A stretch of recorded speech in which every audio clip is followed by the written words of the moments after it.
It's time for Tech Talk with Matthew Dickerson, and I'm your host, Tony Graham. Hello, Matthew. Good morning, Tony. It is an exciting morning this morning, isn't it? Anytime you get a major organisation such as Apple with their latest developer conference, and this one's a virtual one, people all over the world are getting up, tuning into the keynotes, watching it, seeing what's happening in the tech world, and this is typically when those organisations reserve all the big announcements. So an exciting day, Tony. Well, it is. So the first ever virtual version of the Apple Worldwide Developer Conference kicked off at 3 a.m. This morning, and you were up to watch it live. So what were the major announcements in the 2-hour keynote from Tim Cook? Well, I assume you were up there live too, Tony. I can't imagine anyone wouldn't have been up at 3 a.m. this morning to watch that keynote, so you would have been there as well. I don't think so, Matthew. Well, lucky I was there. I'm relying on you for all the information. Perfect. Lucky I was there for you, just to make sure I can feed Absolutely. that information through to you. So I'll try and give you I'll try and summarise the 2 hours down to 2 minutes if I can. Basically, a few new announcements in terms of the software. So iOS 14 was announced, and there's been some rumours around about that, but a few things there. They basically redesigned the home screen, so you'll get an app library now, so some better way to organise the apps. It's going to use a bit of artificial intelligence to do that, which always means that it might work, it may not. But one thing I really did like about the redesign of the home screen is that they've changed the widgets. So at the moment, your widgets are all over to the very left-hand side, and they're all fixed sizes. So if you want to keep the weather flowing through, for example, or the latest news, they're all in certain fixed size widgets.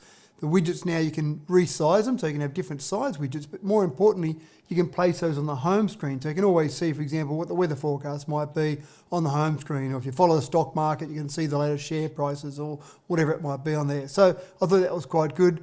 The other one that was nice was that picture-in-picture has finally come to the iPhone, or will come with iOS 14.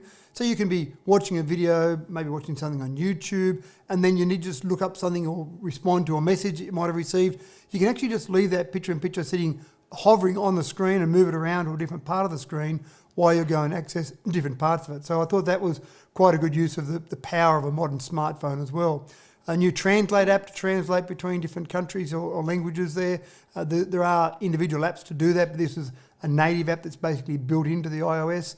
And then the other one that's been a big improvement has been Maps, and Google Maps has certainly had the jump on Apple Maps, and that's something where Apple users kind of get a little bit annoyed that they've got to go into Google. They want to use Apple for everything, and so Apple Maps has been improved in a couple of ways. For a start, you've got cycling directions, which is something that's been missing from there. The other thing is you've got EV routing. So if you've got an electric vehicle, you can actually now route, it'll work out how much charge is in your car, where you might need to get to, and where there might be charging stations along the way. So that's very much, I think, an indication of where we're headed across the world with our vehicles.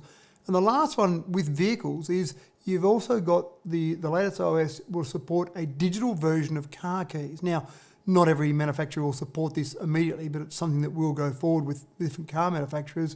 Essentially, you'll be able to walk up to your car, hold your phone at the car door, that'll unlock the car, get in the car, it'll detect where your phone is and allow you to start the car based on the fact that you've got your phone in there.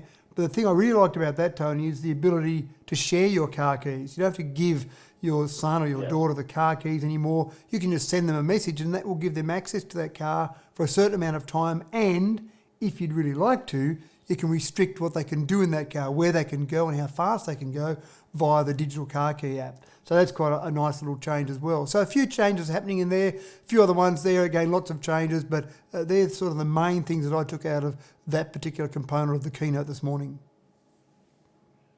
So with the digital keys, I can see a couple of your scared kids might be putting a few parameters on how you use the car, don't you?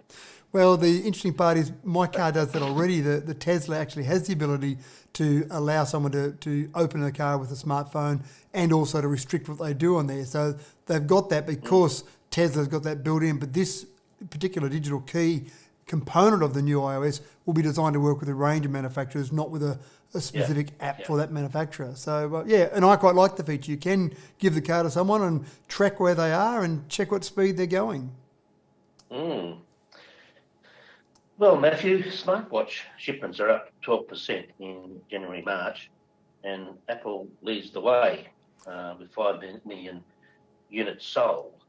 Yeah. Interesting isn't it? Yeah, it is, and the new Watch OS, and I didn't go into the detail on that, but the new Watch OS was announced at the developer conference this morning as well, and that'll give Apple users even more reasons, because one of the exciting parts about that is that they'll be able to do sleep tracking, which is something that Apple Watches haven't done in the past. So the fact that Apple leads the way at the moment, I think will only be reinforced by the new OS that's out there. But there's a fair bit of competition there. There's other watch manufacturers that are coming along trying to take away some of that market share. But the total user base at the moment is estimated to be around 70 million for the Apple Watch, with sales over 100 million. Obviously, some people have had more than one Apple Watch, but 70 million users out there across the world are using the Apple Watch at the moment. So that's quite incredible. So basically, in the first quarter, you look at the smartwatches, and Apple accounted for about 36% of the overall market, and that's declined. They were at around 46%, so they've actually declined a little bit from that market share. And that's not so much a reflection on what Apple's doing, but more what the other competitors are doing. So you've got a fair bit of competition there. Huawei, they're probably the fastest growing at the moment. So they've increased their market share up to 14.9%. So that's quite impressive for them to get up into there. Samsung, obviously always trying to compete head on with Apple. They'd probably be a little bit disappointed about the fact that they're only sitting around about 12.4% market share at the moment in that first quarter. And then you've got Garmin in there as well. So they've hit 7.3%, and then Fitbit are down there. And Fitbit I don't put necessarily in quite the same category as, say, the Samsung or the Apple smartwatch, because they're designed specifically around fitness, not so much around a generic smartwatch.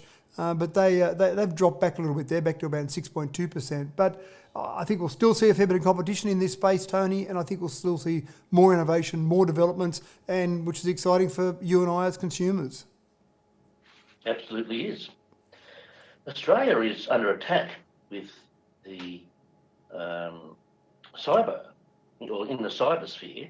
So what does modern warfare look like? And I might add that the current attack's been going on for some time, and people have put their finger on it, saying that it's ever since Australia made its decision about Huawei that it seems to have taken off to a much higher level. So what's the story there, Matthew? So I wonder if there is any linkage there between those two particular incidents, Yes. Tony. So Yes, I wonder. it is interesting, isn't it? Because we'd expect if we're under attack from another state-based organisation, we would expect to see planes in the air or boots on the ground, as the expression goes. But of course, a modern war, if we did see a modern world war, would be pretty scary, because it would probably be fought by people in bunkers on computers rather than actually people out there on the ground. So this particular attack is something where the government's being attacked for information. But one of the things that the government has made very clear is that the attack is not just on government organisations. The attack is really on private organisations as well, and some large organisations in Australia have talked about the fact that they have been under attack. So if someone wants to cripple the economy in another country, sure, attacking the government, attacking the state-based organisations is one part, but if you can stop the businesses from being able to operate in that country as well, and the logic might be that some of those businesses may not have quite a sophisticated cybersecurity in place. So if you can attack some of those businesses, take away the economy from that country, that can cripple a country as well. They do talk about some of the foreign governments that may have the capabilities for such a cyber attack, and they talk about China, Russia, North Korea, and maybe even Iran might have the capabilities for this attack. They don't really know where it's coming from at the moment, but you may be able to jump to some conclusions, which may or may not be correct, Tony, but you may be able to jump to some conclusions as you've done in terms of linking some particular actions from our government to this particular cyber attack. I suppose the real message here is, if you're in business or if you're in government, make sure you've got your cyber security defences in place as much as possible, and probably review those defences as well right now. Yeah, it's very interesting. I have to say that both China and Russia and, well, North Korea as well have their own great firewalls around their country, protecting their country from this sort of thing. So that's very telling, I think. Yeah, exactly. We've been listening to Tech Talk with Matthew Dickerson on Binjang 91.5. I'm your host, Tony Graham. Stay tuned this afternoon at 3:40 for the next edition, and it's back to the great music and community information on Binjang. All right, Tony, I'll go and get some sleep before this afternoon session. Yes, why not?